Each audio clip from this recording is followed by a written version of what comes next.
یہ غوث پاک کا مقام ہے. اللہ اکبر. اور بات ان کی آئیے تو عرض کروں تو ان کے یہاں بڑے بڑے لوگ آتے تھے صبح شام, بڑے بڑے لوگ, اولیاء کا مجمع.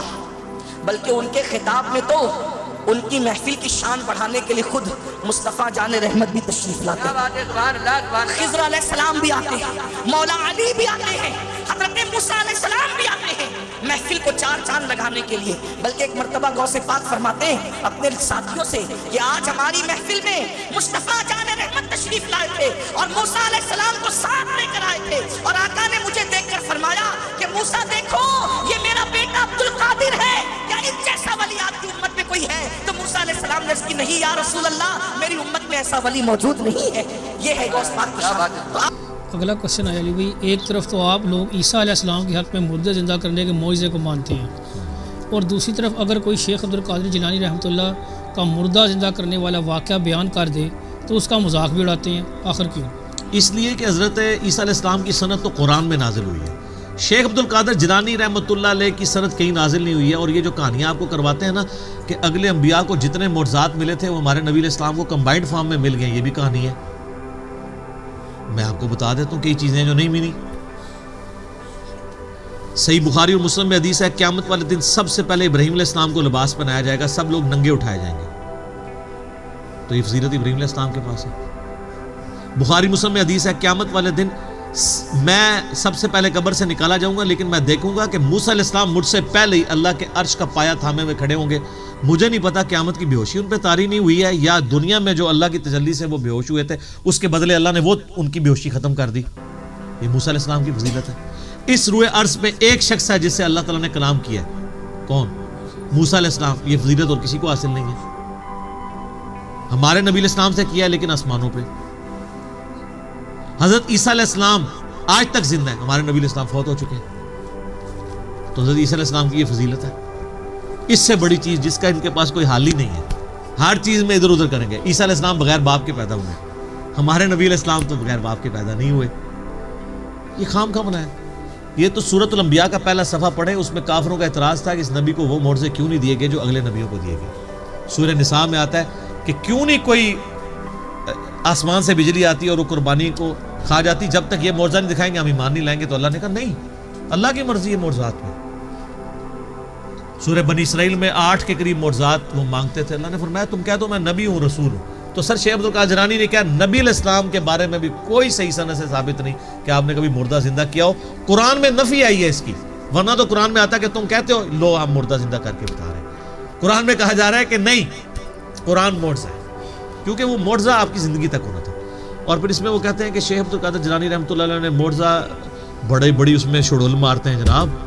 وہ کہتے ہیں کہ انہوں نے عیسائی کو کہا کہ تیرا نبی تو کہتا تھا کم باذن اللہ, میں کم باذن نہیں کہتا ہوں, میرے حکم سے کھڑا ہوں. وہ کہتے ہیں جی اس امت کے جو علماء ہیں بنی اسرائیل کے پیغمبروں کی طرح ہیں, ہاں اپنے منصب میں پیغمبروں کی طرح ہیں, مرتبے میں نہیں. کیوں؟ یہ پوری امت دائی ہے. کنتم خیر امت اخرجت للناس تأمرون بالمعروف وتنہون عن المنکر. ختم نبوت کے وجہ سے اللہ تعالیٰ نے اس امت کو نبیوں والا کام دیا. یہ نہیں ہے کہ نبیوں والا وہ مرتبہ کلیم کرنا شروع کر دے. جس طرح اگلے زمانوں میں انبیاء اللہ کی توحید کا پیغام پہنچاتے تھے, آن دا بہاف آف پروفٹ ہمارے محبوب صلی اللہ علیہ وآلہ وسلم کی مبارک ختم نبوت کی برکت سے امت کا کام ہے کہ وہ لوگوں تک بات پہنچائے. اس اعتبار سے تو بنی اسرائیل کے انبیاء کی طرح ہیں, یعنی منصب وہ ہے, مقام وہ نہیں ہے. یہ اسی طریقے سے ہے جس طرح نبی علیہ السلام بھی بشر ہیں اور ہم بھی بشر ہیں. سپیشیز ایک ہے نا, مرتبہ تو ایک نہیں ہے. نبی علیہ السلام تو پیچھے بھی دیکھ لیتے تھے, بخاری مسلم میں آتا ہے. اور بخاری مسلم میں آتا ہے نبی علیہ السلام نے ہاتھ بلند کیا تو آپ نے میں نے ارادہ کیا نماز میں جنت سے انگوروں کا گوشہ توڑ لوں. اور بخاری مسلم میں آتا ہے نبی علیہ السلام سوتے تھے وضو کر کے, اس کے بعد خراٹوں کی آواز بھی امہات المومنین سنتی تھی اور پھر اسی طریقے سے نماز پڑھاتے تھے. تو پوچھا تو آپ میں کہ میرا صرف جو ہے وہ آنکھیں سوتی ہیں, جسم سوتا ہے, دل تو جاگتا رہتا ہے. یہ پروٹوکول تو کسی کا نہیں ہے. تو یہ ذہن میں رکھیں, یہ کہتے ہیں نا کہ بھی وہ ساری چیزیں حاصل ہو جائیں گی, اس طریقے سے حاصل نہیں ہوں گی. شیخ عبد القادر جیلانی کے لیے کوئی سند نازل نہیں ہوئی, بالکل ان کی طرف جھوٹ منسوب کیا. اور اگر آپ کو شیخ عبد القادر جیلانی سے اتنی عقیدت ہے تو میرا ایک معصومانہ سوال ہے کہ شیخ عبد القادر جیلانی نے نماز کا طریقہ کون سا لکھا ہوا ہے؟ مرنے سے پہلے اے مسلمان کر لے اس پہ غور، کتابوں کا خدا اور ہے، بابوں کا خدا اور. تو غنیت و طالبین پڑھے نا، اب تو کہتے ہیں جی وہ کتاب ہی نہیں ہونا دی. کتاب ختم تو بندہ بھی ختم، پھر کتاب ہی نہیں رہی تو بندہ بھی ختم ہو گیا. تو کتاب ہے.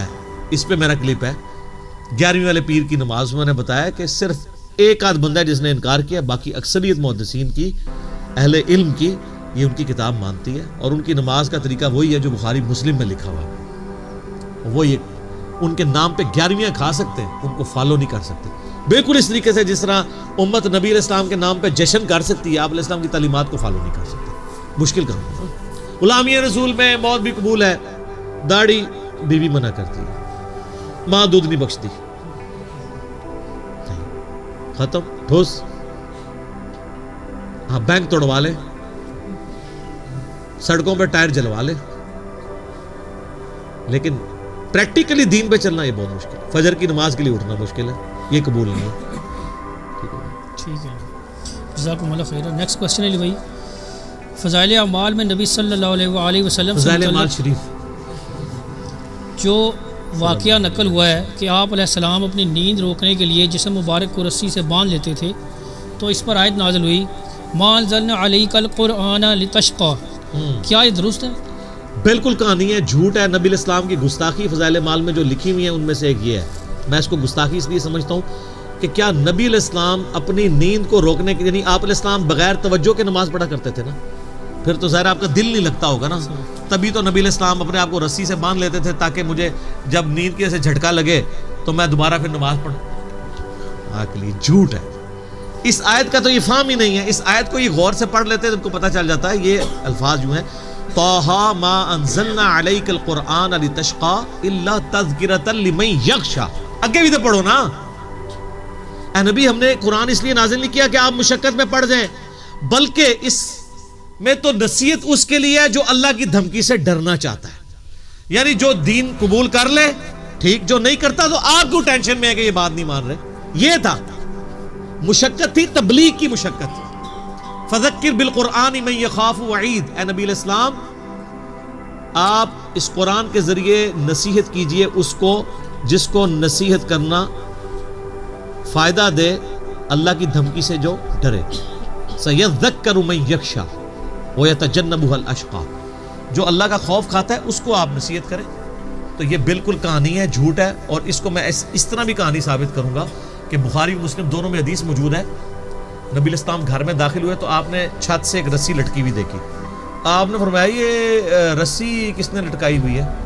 تو لوگوں نے بتایا کہ آپ کی بیٹی زینب رات کو عبادت کرتی ہے تو اپنی چٹیاں باندھ لیتی ہیں اس سے کہ تاکہ جب نماز کی حالت میں جھٹکا لگے تو وہ پھر جاگ جائیں. تو آپ علیہ السلام فرمایا رسی کھولو، قرآن اس وقت تک پڑھو جب تک طبیعت ساتھ دے، جب نیند آئے تو نیند کی طرف جاؤ.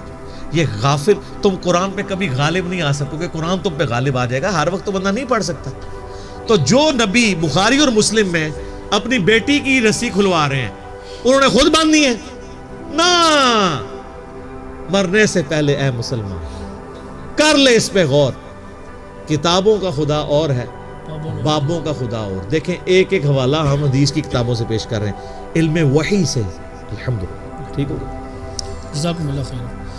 علی بھائی نیکسٹ کوسچن ہے، ہم نے اپنے بڑے بزرگوں سے سن رکھا ہے تو آڈے بزرگ کہ سیدنا حسین علیہ السلام کا سر مبارک جب نیزے پر چڑھایا گیا تو اس سے تلاوت قرآن کی آواز آ رہی تھی. کیا یہ بات درست ہے؟ جھوٹ کوئی نہیں ہے، سب کہانی ہے. اور اس قسم کے دیو ملائی قصے کہانیاں لوگ سناتے ہیں تو سننے والے روتے ہیں، اش اش کر اٹھتے ہیں.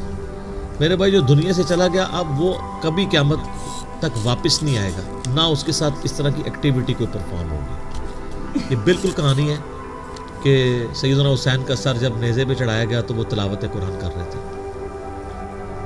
اگر یہ والے معاملات ہونے ہوتے تو حمزہ ابن عبد المطلب کے لیے بھی کوئی واقعہ رپورٹ ہوتا حدیث کے اندر. ان کی تو لاش کا مسئلہ ہوا ہے تو اس میں کہیں نہیں ہے کہ جب مسئلہ کیا گیا تو جو جو عضو کاٹتے تھے اس میں سے قرآن پڑھنے کی آواز آتی تھی. کوئی ہے؟ جھوٹ. یہ بالکل جھوٹا واقعہ ہے. مولا حسین علیہ السلام کو ان جھوٹی روایتوں کی ضرورت نہیں ہے اپنی شان بنوانے کے لیے. ان کی شان میں نبی علیہ السلام کی احادیث ہی کافی ہیں. صحیح بخاری میں حضرت ابوبکر کا قول ہے حسن و حسین کے چیپٹر میں کہ محمد صلی اللہ علیہ وآلہ وسلم کے قرب کو اہل بیت کے قرب میں تلاش کرو، اور اہل بیت سے مراد امام بخاری نے حسن و حسین کو لیا کیونکہ اس چیپٹر میں لے گیا۔ المستدرک للحاکم میں صحیح سند کے ساتھ حدیث ہے، جو بھی ہم اہل بیت کے ساتھ بغض رکھے گا، خواہ وہ پوری زندگی حجر اسود اور مقام ابراہیم کے درمیان نمازیں پڑھتا رہے، روزے رکھتا رہے، اگر اللہ سے قیامت کے دن اس حال میں ملا کہ ہم اہل بیت کا بغض اس کے دل میں ہوا، تو اللہ اسے ضرور دوزخ میں داخل کرے گا۔ اللہم اجرنا من النار۔ صلاۃ بر محمد وآل محمد، اللہم صلی علی محمد وعلی آل محمد۔ تو حسین ابن علی کے لیے، فضائل کے لیے یہ چیز ضرورت نہیں ہے، یہ جھوٹی باتیں ہیں۔ حسین ابن علی قیامت والے دن جب ان لوگوں کو دیکھیں گے تو دھتکار دیں گے کہ تم نے میرے بارے میں اس طرح کی باتیں مشہور کی ہیں، بالکل غلط بات۔ علی بھائی نیکسٹ کوشچن ہے، رد المختار شریف میں ہے کہ اگر اپنی شفا کا یقین ہو تو آپ اپنے خون یا پیشاب سے فاتحہ کا تعویذ لکھ سکتے ہیں، استغفر اللہ۔ یہ کہاں تک درست ہے؟ مفتہ بھی ہی نہیں ہے، کام پایا ہے بابیا نے پر مفتہ بھی ہی نہیں ہے، یہ آپ کو جواب دیں گے۔ سر یہ رد المختار فتاوی شامی ابن عابدین شامی نے در مختار پہ حاشیہ لگایا، اس میں انہوں نے لکھا ہے کہ اگر کسی کو یہ یقین ہو کہ اس کے اپنے پیشاب سے یا نکسیر والے خون سے وہ اپنے لیے سورہ فاتحہ کا تعویذ لکھے اور اس سے اس کو شفا ہوگی تو یہ جائز ہے۔ کسی کی جرت نہیں ہے کہ بابے کو غلط کہہ جائے۔ یہ کہاں پہ لکھی ہوئی ہے بات میرے بھائی؟ بخاری مسلم میں تو یہ لکھا ہے کہ ایک بندہ پیشاب کے چھینٹوں سے نہیں بچتا تھا تو اس کی قبر کو عذاب ہو رہا تھا۔ اے کتاباں، اور تسی پورا تعویذ لکھ رہے ہو بھی اللہ معافی دے قرآن۔ ایک بندے نے جرت کی ہے، غلام سعود سعیدی رحمہ اللہ تعالیٰ، بریلویوں میں ایک بڑے بزرگ گزرے ہیں، میرے استاد بھی ہیں۔ 22 مارچ 2007 کو میری ڈیٹیل ان سے ملاقات بھی ہوئی، میں رات ان کے پاس وہاں پہ ان کے مدرسے میں رہا۔ انہوں نے شرح صحیح مسلم میں لکھا ہے کہ یہ جو جملہ لکھا ہے نا انہوں نے، کوئی انسان مسلمان ہو وہ تصور بھی نہیں کر سکتا، وہ مر جانا تو گوارا کرے گا لیکن یہ کام نہیں کرے گا۔ اللہ ہمارے بزرگوں کو معاف کرے، ان کے دل میں قرآن کی عظمت ہم سے زیادہ سی۔